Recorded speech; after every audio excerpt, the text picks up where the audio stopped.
Hi guys! Dumating na pala ang kortina nating order no. Og mauna ni ang atong ibutang diri karon. Og tuwa na ang wakwak ni sakan na. Naa baka nay panty ng wakwaka.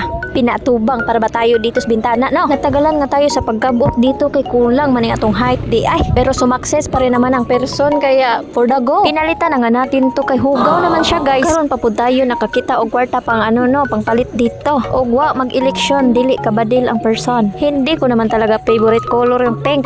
Pero bakit ang pink man tayo dito guys? Pink nga kasi ang kulay ng ating wallpaper no, kaya napa-pink na rin tayong lahat pati bedsheet at kortina kaya kinarir na rin natin ang pagka-pink dito guys. Kinuha ko na nga rin mga sinampay dito kaya nagsamok-samok naman sa atong kinabuhi ni. Nag-brainstorming man si madam dito guys kahit wala naman talagang brain. Naguguluhan man tayo sa kalibog dito kung maibo ba ni nga akong gi-order nga kortina dire. Nabiti na nga tayo dito at murag dili naman ni maigo ni. At naging karpintero pa nga tayo dito tuwa man day masabitan ning atong kortina dire. Iampo ko na lang na hindi madukdukan yang kamot mo diha madam.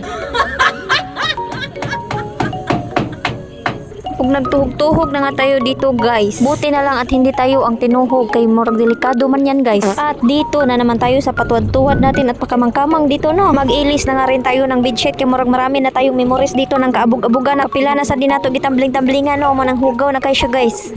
Wow! Og nahuman ra jud ang tanan guys. Og mauna ni ang resulta sa atong hinaguan. That's it for today guys. Bye!